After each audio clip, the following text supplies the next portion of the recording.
Masa yang mengatasnamakan Aliansi Masyarakat Kaltim berdemo di depan kantor DPRD Kalimantan Timur Senin 4 Mei 2026. Masa menuntut agar DPRD Kaltim menggulirkan hak angket untuk Gubernur Rudy Masud secara terbuka atas kebijakan anggaran fantastis renovasi rumah jabatan kepala daerah.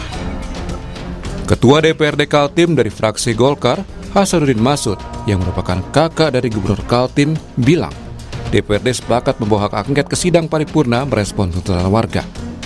Tanpa dukungan fraksi Golkar, keputusan disetujui mayoritas fraksi, yaitu Gerindra, Demokrat, P3, PKS, PAN, Nasdem, PDIP, dan PKB, dan akan dibawa ke paripurna. Jadi sesuai dengan rapat kita konsultasi hari ini, hak angket sudah kita terima yang diusulkan oleh 6 fraksi ya. Dan ini akan kita masukkan ke dalam paripurna, mana dijadwalkan dalam BAMUS dulu tentunya, karena kita harus merubah BAMUS. Dan mudah-mudahan ini bisa dilakukan secara prosedural dan hasilnya nanti bisa kita pertanggungjawabkan bersama, jangan sampai dia cacat secara prosedural.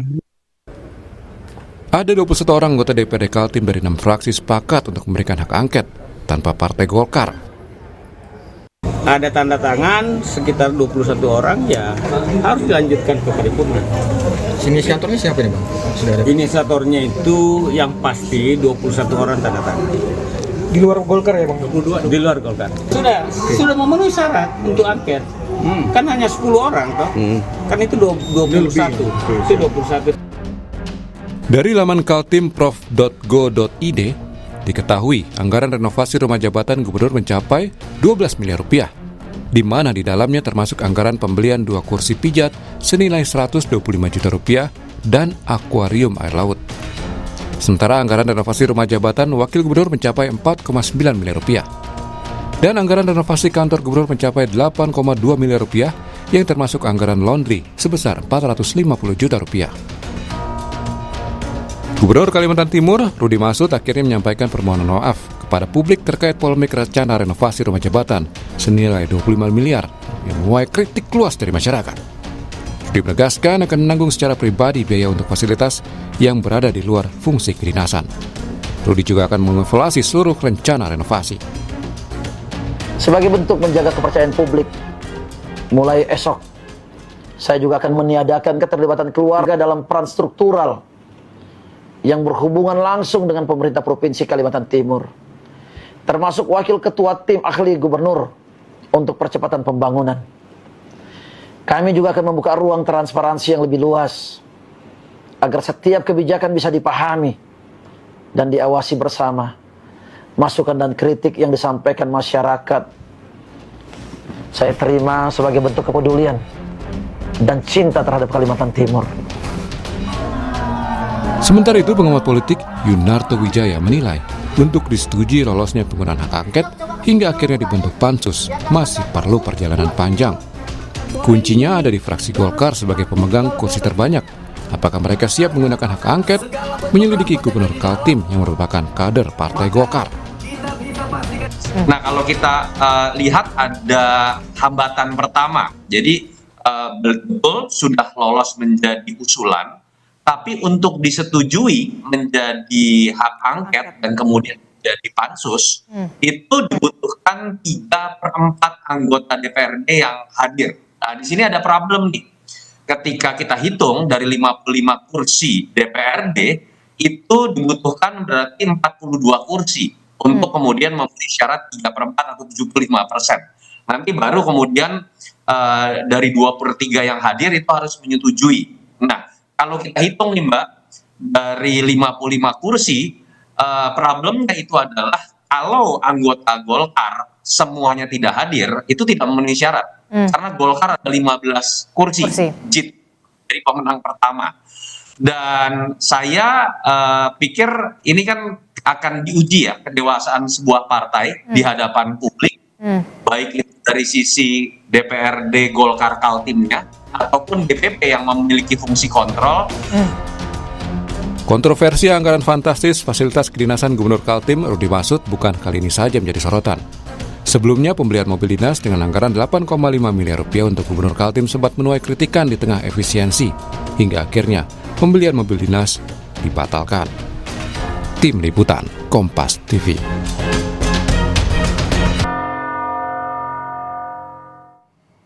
Usulan hak angket terhadap Gubernur Kaltim Rudy Masud dinilai bisa lolos dengan dukungan Partai Golkar yang punya kursi terbanyak di DPRD Kaltim.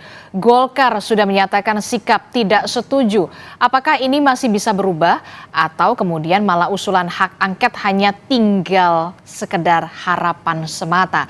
Kita akan ulas bersama dengan anggota Komisi 2 dari DPR RI dari fraksi Partai Golkar sudah bergabung bersama kami melalui sambungan daring. Ada Pak Ahmad Irawan, kemudian juga ada anggota DPRD Kaltim dari fraksi PKS, ada Pak Subandi, dan juga ada analis politik yang juga merupakan Direktur Eksekutif Parameter Politik Indonesia, Mas Adi Prayitno. Selamat pagi, Assalamualaikum Bapak-Bapak. Selamat pagi Mbak. Assalamualaikum. Waalaikumsalam warahmatullahi wabarakatuh.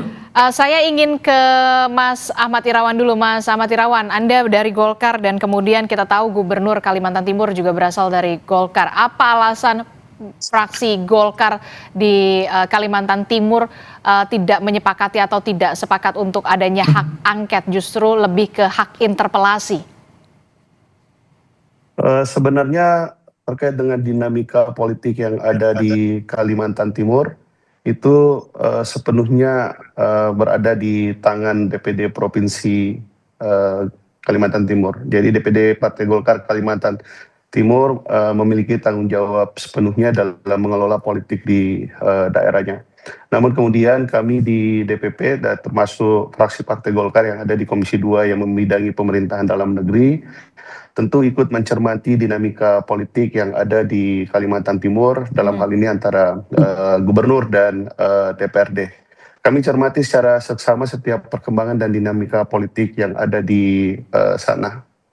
Seperti itu Mbak. Oke, walaupun memang punya tanggung jawab tersendiri begitu ya untuk Golkar Kalimantan Timur, tapi kan kita tahu Golkar Kalimantan Timur pasti berkomunikasi terkait dengan dinamika ini begitu ya kepada DPP. Nah, apa yang kemudian dikomunikasikan antara Kaltim, Golkar Kaltim kepada DPP Golkar terkait dengan dinamika ini? Apa yang menjadi pertimbangan mereka kemudian hanya mengajukan hak interpelasi bukan hak angket? Kami punya tanggung jawab yang lebih besar dari sekedar dari sekedar perspektif kepartaian. Kami punya tanggung jawab kaitannya dengan stabilitas politik pemerintahan dalam negeri. Kami tidak ingin kemudian dinamika yang ada di daerah kemudian itu memberikan dampak terhadap stabilitas pemerintahan secara nasional. Kita masih ingat dalam memori kita bahwa ketegangan politik dan upaya hak angket yang pernah terjadi di Kabupaten Pati kemudian memberikan dampak secara politik, secara nasional karena sangat eskalatif dan itu di luar perkiraan banyak pihak pada saat itu. Dan kami tidak ingin itu terulang kembali sehingga kami menganggap bahwa tidak semua hal harus kemudian diselesaikan secara dengan penggunaan hak angket itu sendiri. Kalau kemudian penggunaan hak-hak lainnya sebenarnya kami anggap sudah cukup gitu. Dan memang dalam perspektif kami bahwa kalau kemudian alasannya kaitannya dengan apa kemudian tadi seperti dalam pengantar sebelum diskusi kita tadi hanya terkait dengan APBD. Sebenarnya APBD itu sejak awal bahwa proses pembahasan APBD tentunya juga melibatkan pihak DPRD, terus kemudian melakukan judicial review atau direview oleh Kementerian Dalam Negeri. Jadi kemudian tidak bisa kemudian kita hanya menyalahkan Pak Gubernur, dari sisi lainnya kemudian pihak DPRD dan kemudian pihak Kementerian Dalam Negeri lepas tangan terhadap persoalan tersebut. Tapi sekali lagi bahwa aspirasi, terus kemudian penyampaian lisan dan pikiran melalui aksi-aksi demonstrasi ataupun penggunaan hak konstitusional DPRD Provinsi Kalimantan Timur itu adalah menjadi domain dari DPRD Provinsi Kalimantan Timur. Tetapi bagi kami anggota Komisi 2 DPR RI itu punya kepentingan bahwa stabilitas politik pemerintahan dalam negeri itu harus terjaga, dan kami menuntut juga pihak Kementerian Dalam Negeri untuk kemudian proaktif dalam melihat dan mencermati, melakukan pendampingan dan pembinaan terhadap pemerintah Provinsi Kalimantan Timur. Apalagi kemudian dalam desain pemerintahan daerah kita,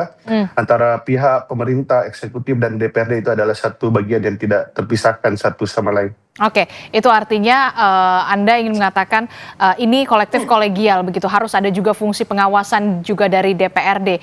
Tapi kalau kita lihat begitu ya, hal ini mencuat, anggaran ini mencuat kan setelah viral di media sosial. Kalau ini tidak mencuat, ini lolos begitu saja, Pak Ahmad Irawan.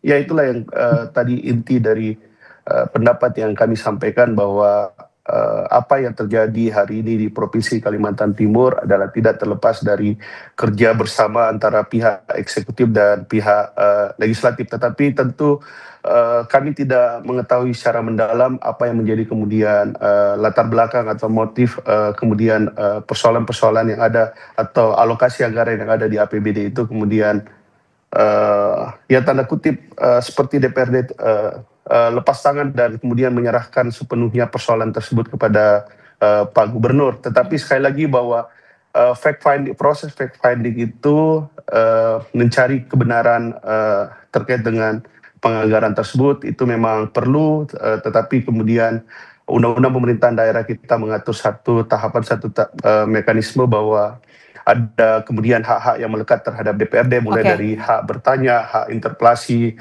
terus kemudian ada hak angket, kemudian hak menyatakan pendapat. Itu kemudian sesuatu yang tentu pertimbangannya berbeda-beda. Kalau hak angket menurut kami juga di DPP itu sesuatu yang mungkin saja itu berlebihan. Oke, jadi menurut Anda untuk hak angket itu berlebihan, cukup hak interpelasi dan juga Gubernur Kalimantan Timur meminta maaf atas semua kegaduhan yang terjadi sampai kemudian saat ini kondisinya tidak stabil. Saya kira Pak Gubernur tadi telah menyampaikan permintaan maaf dan kemudian berkenan untuk melakukan koreksi terhadap segala kebijakannya. Meskipun sekali lagi bahwa ini adalah proses konstitusional yang biasa-biasa saja dan kita dalam sejarah perjalanan pemerintahan daerah kita, hak angket terhadap gubernur itu pernah terjadi, hak angket terhadap bupati wali kota itu terjadi, dan tidak semua kemudian hak angket itu berujung pada hak menyatakan pendapat atau kemudian berujung pada pemaksulan, dan bisa saja bahwa proses hak angket itu berujung pada koreksi kebijakan.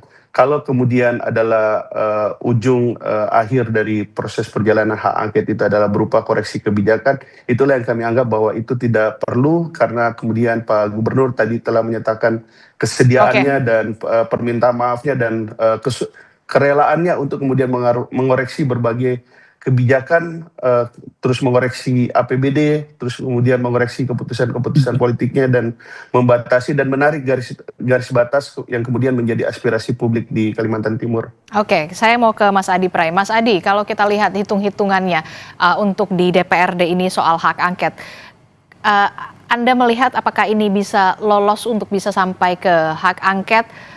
Kalau kita melihat soal hitungannya, Partai Golkar menguasai kursi di DPRD, kemudian kita tahu juga tadi disebutkan oleh Pak Ahmad Irawan mengatakan rasa-rasanya hak angket untuk Gubernur Kalimantan Timur ini terlalu berlebihan, cukup hak interpelasi dan juga koreksi kebijakan.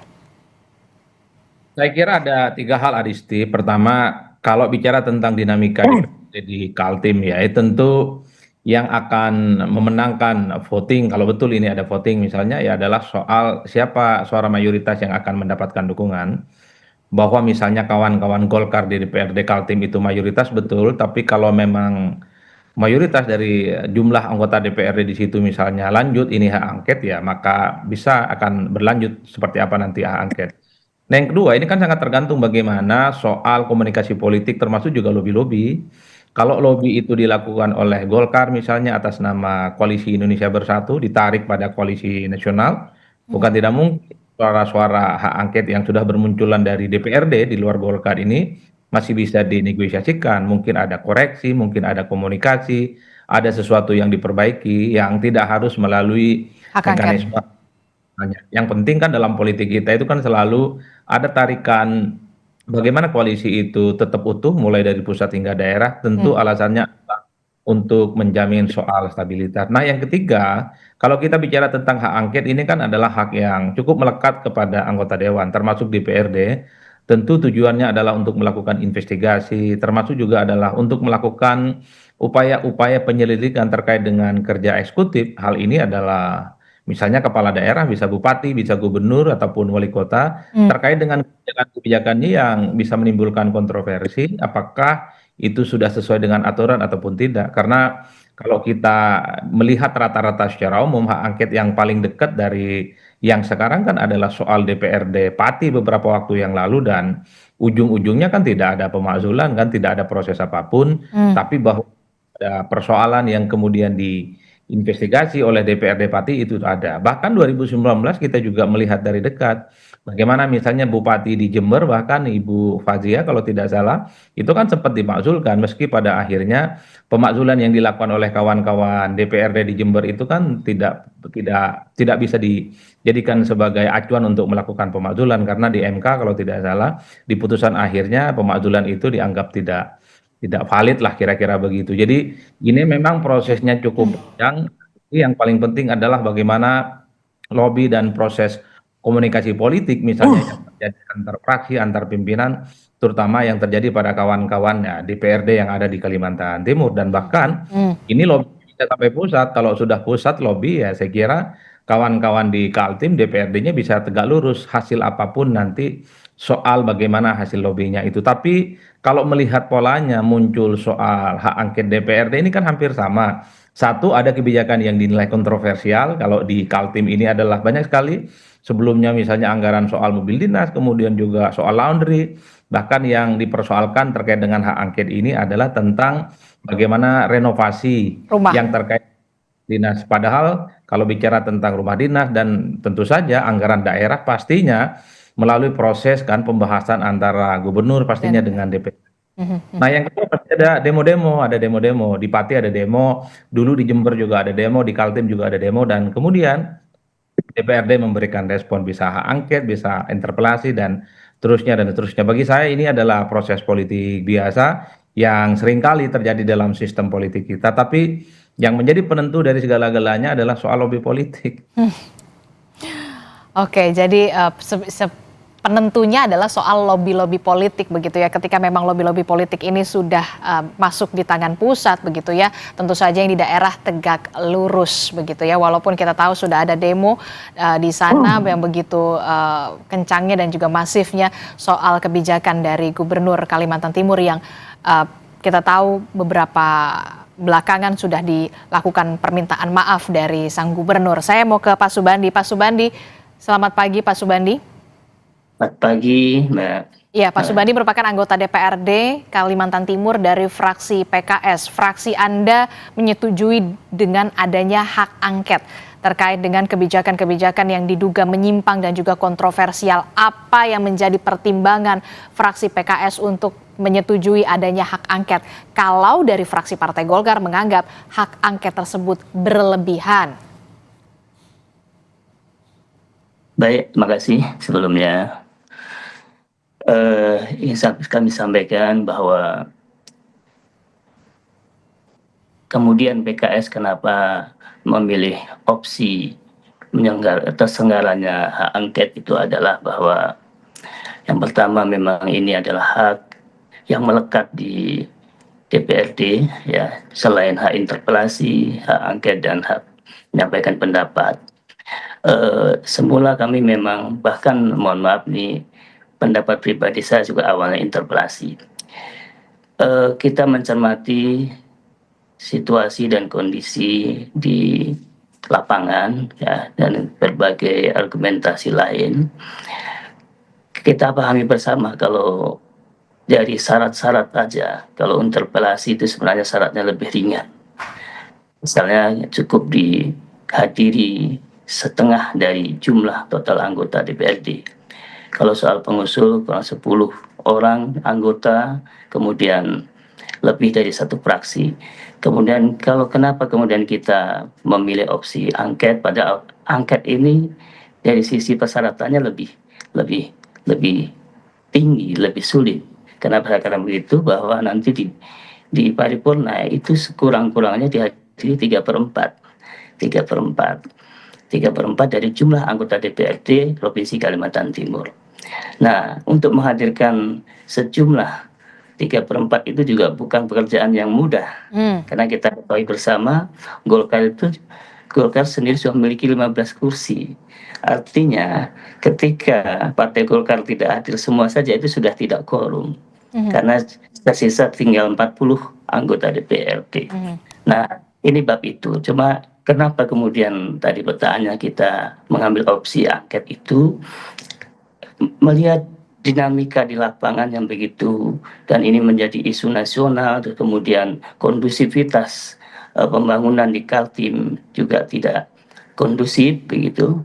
Akhirnya kita memilih opsi angket itu, karena kalau kita awali dari interpelasi, tentunya itu hanya sebatas menggali informasi-informasi apa yang dilakukan oleh eksekutif gitu ya. Kemudian kalau memang ditemukan sesuatu yang dalam tanda petik yang penyelenggaraan pemerintahan daerah itu ada yang perlu didalamin, akhirnya kita harus membentuk angket kembali gitu ya. Itu prosesnya terlalu panjang.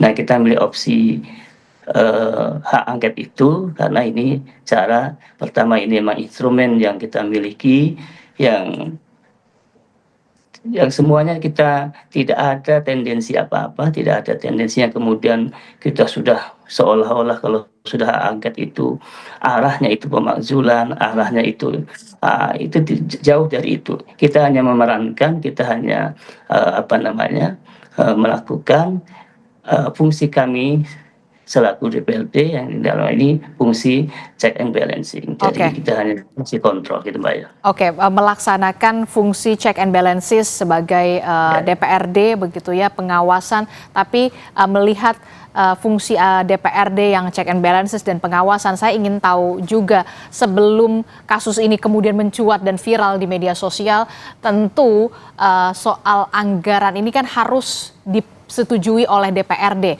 mulai dari anggaran mobil dinas 8,5 miliar, kemudian renovasi rumah dinas sebesar 25 miliar totalnya, kemudian ada juga pos anggaran untuk laundry, angkanya ratusan juta rupiah begitu. Nah, dari DPRD sendiri sebelum akhirnya ini diketok atau disetujui, fungsi pengawasannya, check and balancesnya seperti apa? Tapi jangan dijawab dulu Pak Subandi, temukan jawabannya di Sapa Indonesia Pagi. Sesaat lagi kami akan segera kembali.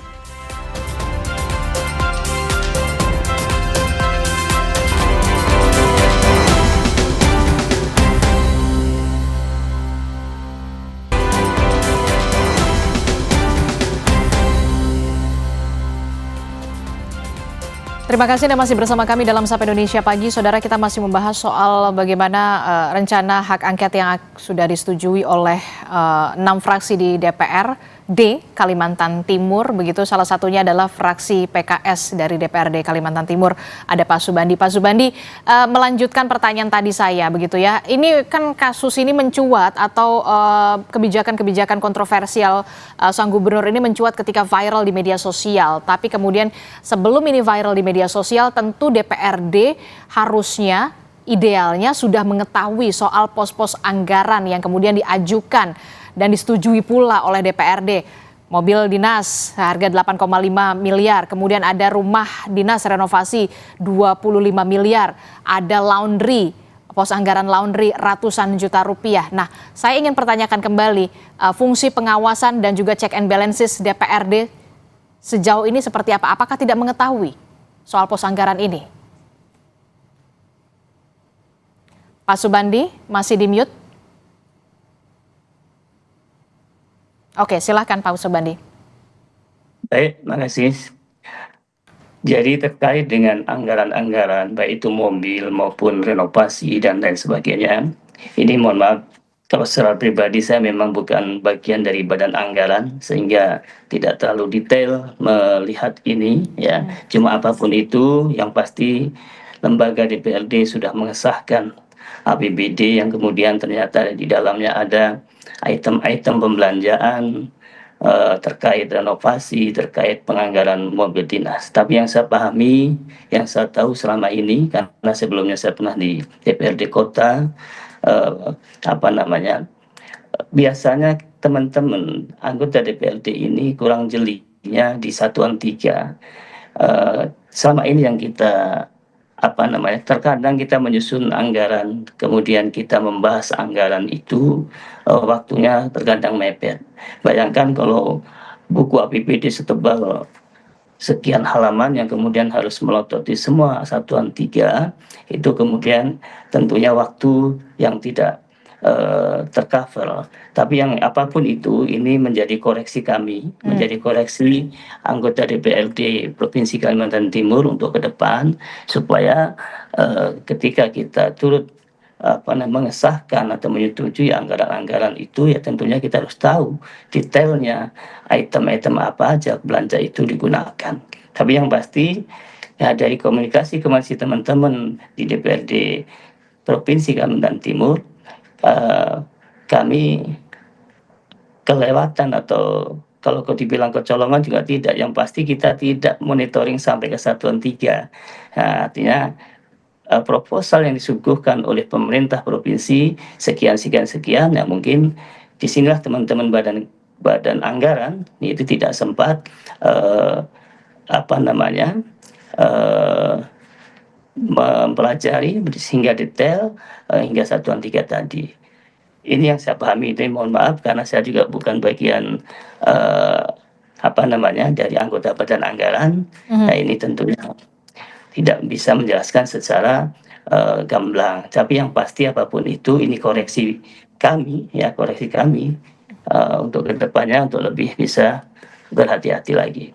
Oke, karena ketika kebijakan ini kemudian mencuat viral di media sosial, kemudian pasti juga ada pertanyaan bagaimana fungsi pengawasan dan juga DPRD Kalimantan Timur bisa meloloskan anggaran ini, Pak. Ini yang kemudian juga menjadi pertanyaan banyak pihak tentu saja. Saya ingin ke Mas Adi Prayitno. Mas Adi, bagaimana mendengar penjelasan dari DPRD? Tentu DPRD juga harus punya fungsi pengawasan dan juga check and balances begitu ya.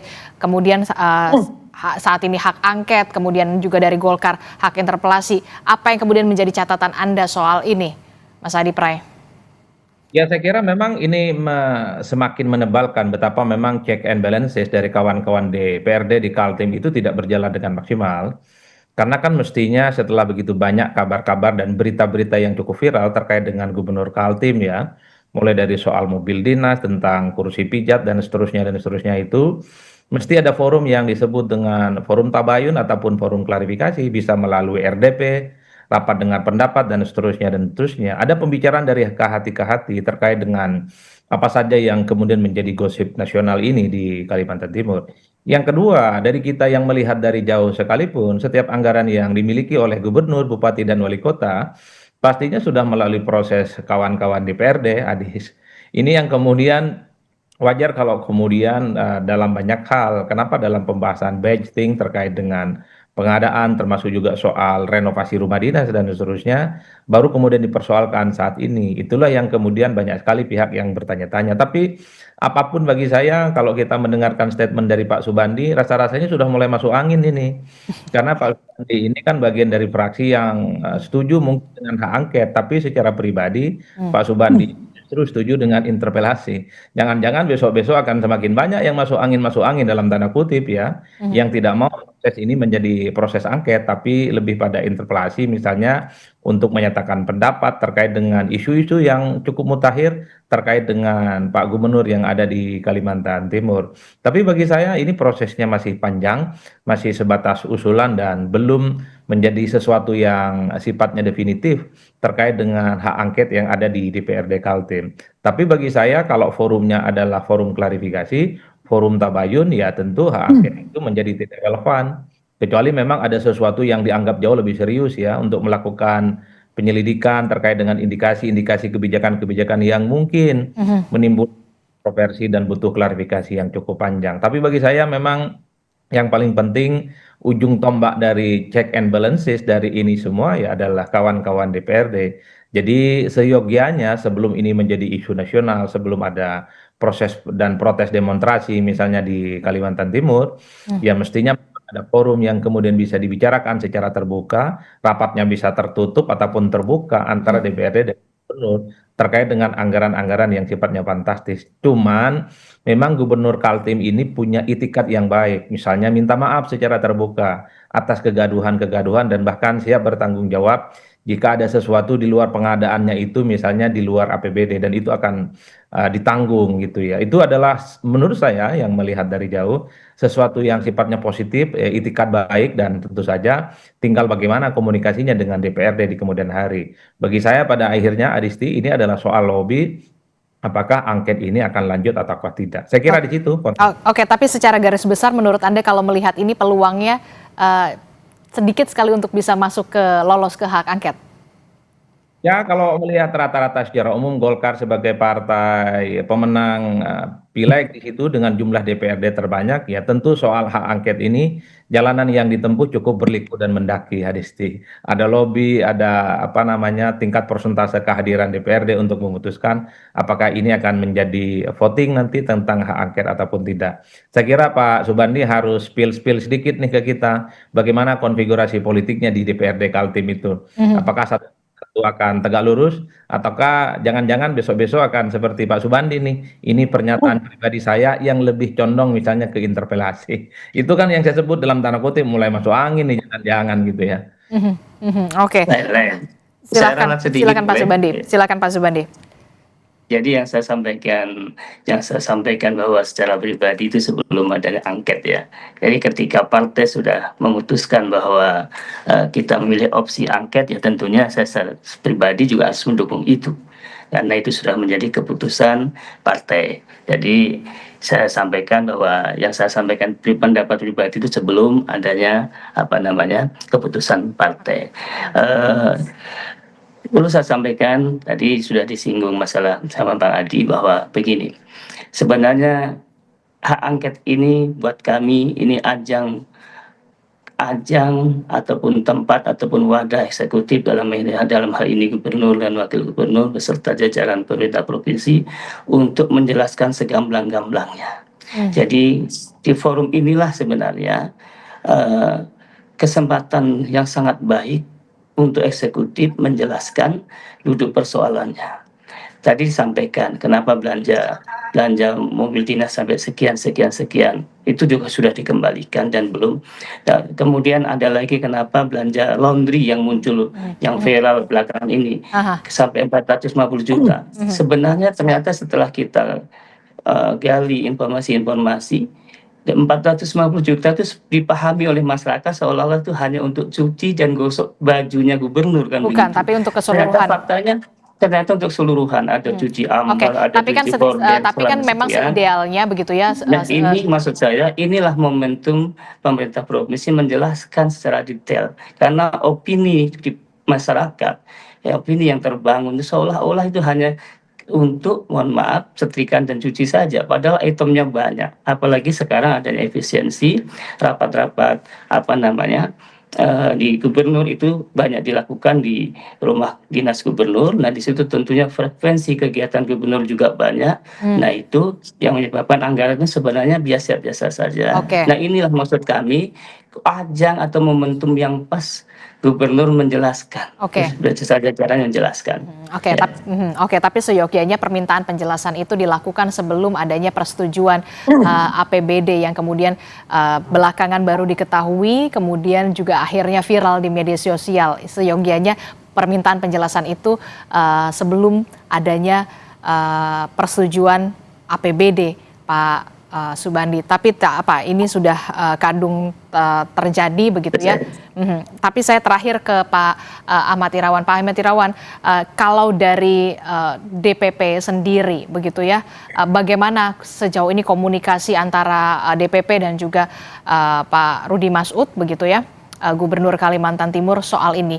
Benarkah koreksi kebijakan dan juga permintaan maaf dari seorang Rudi Masud cukup untuk kemudian menjadi pertanggungjawaban kepada warga Kalimantan Timur? Komunikasi kami sejauh ini sangat baik dan kami meyakini bahwa kemampuan dan pengalaman Pak Rudi Masud itu selama ini bisa dan akan bisa menyelesaikan ketegangan politik atau komunikasi politik antara DPRD dan pihak pemerintah Provinsi Kalimantan Timur. Sembari juga kami mengingatkan kepada Pak Rudi selaku kolega kami di Partai Golkar agar kemudian terus-menerus memberikan penjelasan terhadap tidak hanya kepada DPRD tetapi juga kepada publik secara luas, terhadap tokoh-tokoh masyarakat, terhadap tokoh-tokoh agama yang ada di Kalimantan Timur. Dan juga kami ingin menyampaikan bahwa agar kemudian pihak pemerintah Provinsi Kalimantan Timur, dalam hal ini Pak Gubernur, agar juga menggunakan segala hak-haknya untuk kemudian menyampaikan klarifikasi, menyampaikan penjelasan atas segala hal yang telah diambilnya, berbagai kebijakan yang telah diambilnya, dan juga untuk mengurangi tontonan yang dianggap melanggar common sense publik. Itu yang selalu kami diskusikan bersama Pak Gubernur, dan kami yakin bahwa proses politik yang ada di Kalimantan Timur ini akan selesai dalam waktu dekat, karena memang bahwa segala hal yang dipersoalkan tadi itu yang disebutkan, mulai dari persoalan laundry, Pak Bandit juga telah menjelaskan, kemudian persoalan renovasi rumah dinas juga itu bisa dijelaskan oleh pihak Pemprov Kalimantan Timur, kemudian persoalan mobil juga telah dijelaskan dan kemudian diambil tindak lanjut oleh Pak Gubernur.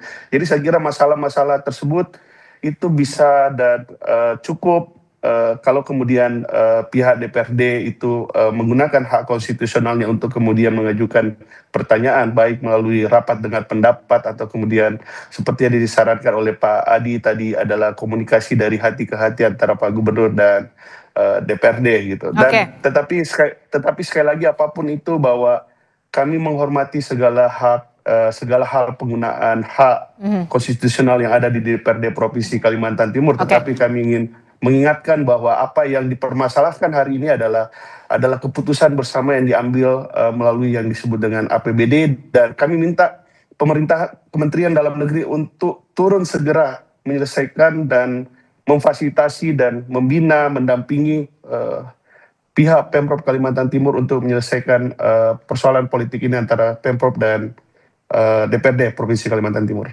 Oke, tentu saja ini kasus Pati dan juga kasus dari Kalimantan Timur ini diharapkan tentu menjadi pembelajaran kepala daerah untuk bisa lebih berhati-hati, dalam tanda kutip lebih bijak lagi untuk melakukan kebijakan yang kita tahu jangan sampai kemudian mencederai hati masyarakat yang sudah memilih. Mbak, boleh saya tambahkan sedikit? Silakan. Oleh karena itu kami minta Pak Gubernur tidak hanya menyelesaikan komunikasi politiknya dengan DPRD, tetapi juga mendengarkan segala aspirasi publik yang disampaikan melalui berbagai aksi demonstrasi tersebut. Oke. Terima kasih, Mbak. Oke, saya harapkan juga Gubernur Kalimantan Timur bisa menerima audiensi juga dari masyarakat atau dari pendemo yang kemudian ingin menyuarakan aspirasi mereka, begitu ya, karena kita mau tidak mau seorang gubernur ini dipilih oleh warganya sendiri. Terakhir saya ingin ke Mas Adi Pray. Poin kritis dari ini yang juga harus menjadi pembelajaran tidak hanya di Pati tapi Kalimantan Timur, termasuk juga kepala daerah untuk bisa lebih bijak, lebih hati-hati dalam melakukan kebijakan, jangan sampai mencederai hati warganya yang sudah memilih. Ya, bagi saya secara prinsip dua hal. Pertama, kebijakan-kebijakan yang dibuat itu justru dikhawatirkan jangan sampai terulang lagi, akan melukai perasaan publik di tengah gonjang-ganjing efisiensi terkait dengan situasi global. Kalau kemudian ada anggaran-anggaran yang dianggap memanjakan fasilitas kepala daerah, itu yang kemudian akan menimbulkan kontroversi dan bahkan resistensi adis. Nah, yang kedua, kalau kita mendengarkan pernyataannya Pak Subandi, ini kan adalah forum untuk bertanya sebenarnya kepada gubernur terkait dengan kebijakan-kebijakan yang sedang ramai diperbincangkan. Kalau hanya itu bagi saya nggak perlu interpelasi. Kalau itu tidak perlu angket, ya cukup misalnya RDP. Rapat dengar gitu ada. Gubernur misalnya tinggal tanya panjang kali lebar apa kebijakan-kebijakan yang terkait dengan renovasi rumah dinas, soal atau juga soal rondi. Kalau hanya itu, saya kira forumnya bukan angket, tapi forumnya cukup rapat dengar pendapat dari pagi ketemu pagi. Kalau belum selesai, pagi ketemunya lagi.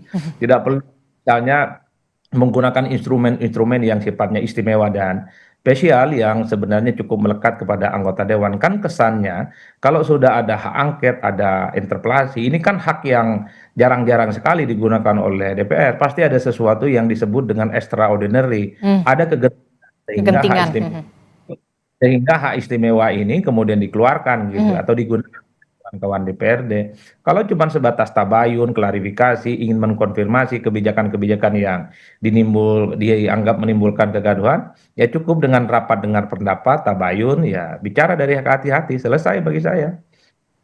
Oke, ini juga menjadi pembelajaran bagi seluruh kepala daerah tentu saja. Terima kasih Mas Adi Prayitno telah bergabung bersama kami yang merupakan analis politik sekaligus Direktur Eksekutif Parameter Politik Indonesia. Kemudian juga ada dari anggota Komisi 2 DPR RI dari fraksi Partai Golkar, Bung Ahmad Irayawan, dan juga ada anggota DPRD Kaltim dari fraksi PKS Pak Subandi. Terima kasih Bapak-Bapak. Assalamualaikum, selamat pagi, sehat selalu. Terima kasih Mbak. Assalamualaikum. Pak Bandi. Waalaikumsalam warahmatullahi wabarakatuh. Assalamualaikum warahmatullahi wabarakatuh.